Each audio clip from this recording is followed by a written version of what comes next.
शुरू से ही इमोशनल और सबको दिल से मानने वाली पारुल की शादी विवेक से होती है। क्या है यार, शादी के वक्त तो तुम दुबली हो गई थी, लेकिन शादी के 2 साल में ही फिर फूलकर गुप्पा हो गई हो। पारुल के साथ अब विवेक का व्यवहार बदल गया। सास ससुर भी बिना बात के ताने देते। अरे 2 साल हो गए, बच्चा नहीं हुआ, निकल यहाँ से। विवेक का भी सहारा पारुल को नहीं मिलता है। लेकिन जिस विवेक से पारुल को तलाक के एवज में 18 लाख मिले होते हैं, वो पारुल एक दिन, इंस्पेक्टर साहब, मुझे कंप्लेंट लिखवानी है। जी मैडम, क्या हुआ? चीटिंग, एक लड़के ने मेरे 6 लाख रुपए लूटे हैं। पुलिस वाला पारुल को ऊपर से नीचे तक देखता है। मामला क्या है, विस्तार से बताइए। पारुल फिर जो बताना शुरू करती है, उसके बाद इंसानियत से भरोसा उठना लाजमी है। मेरे पति ने मुझे कभी अपनाया ही नहीं। शादी के 3 साल में ही मेरा तलाक हो गया। मैं नहीं चाहती थी कि मैं उनसे एक भी पैसा लूं, लेकिन वकील और मेरे माता पिता ने उनसे 18 लाख की रकम ली। फिर क्या हुआ? क्या वो पैसे उसने वापस ले लिए? नहीं नहीं, उन्होंने तो उसके बाद मुझसे कभी कांटेक्ट भी नहीं किया। फिर? किसी डेटिंग साइट से मुझे आनंद नाम का एक लड़का मिला। उसके साथ मुझे लगा कि मैं दोबारा जिंदगी बना सकती हूँ।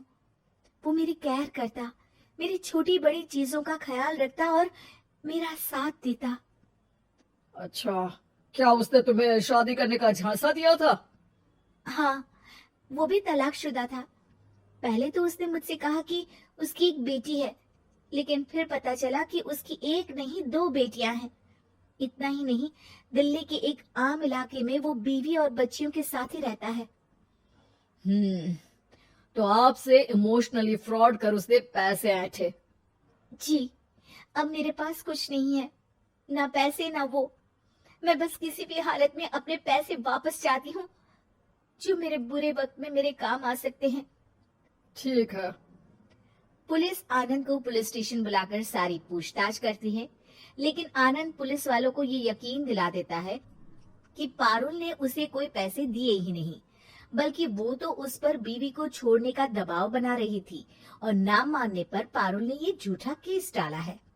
क्या मैडम, फोकट में पुलिस का वक्त खराब कर रही हैं। कोई शादीशुदा क्यों अपनी बीवी छोड़ेगा? अब आपकी शादी टूटी तो मतलब सबकी तो नहीं टूट सकती ना।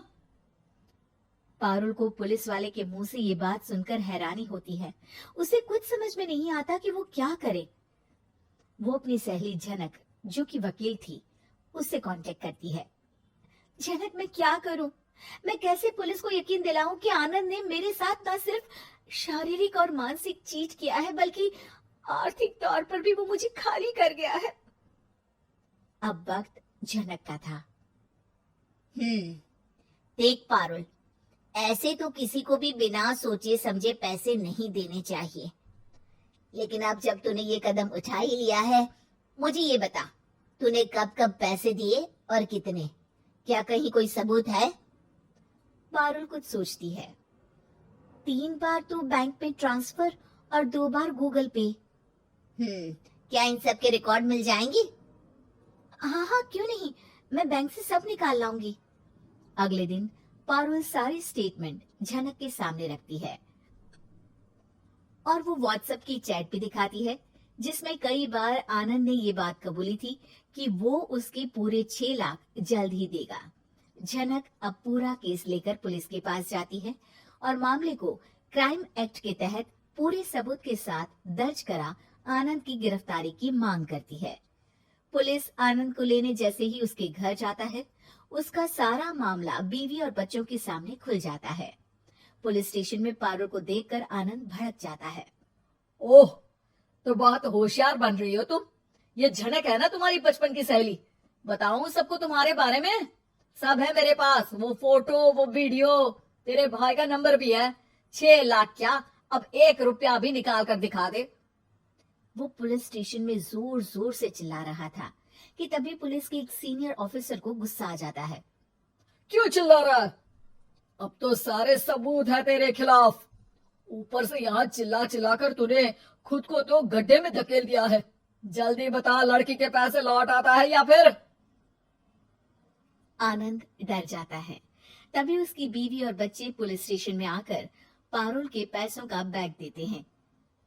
मेरे पति को माफ कर दीजिए, प्लीज उन्हें पुलिस से बचा लीजिए, मेरे छोटे बच्चे हैं, ये कैसे रहेंगे। होता भी यही है।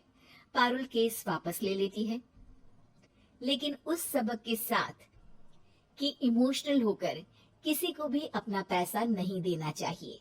झूठ बोलकर रिश्ते कभी ना बनते हैं और ना ही निभते हैं।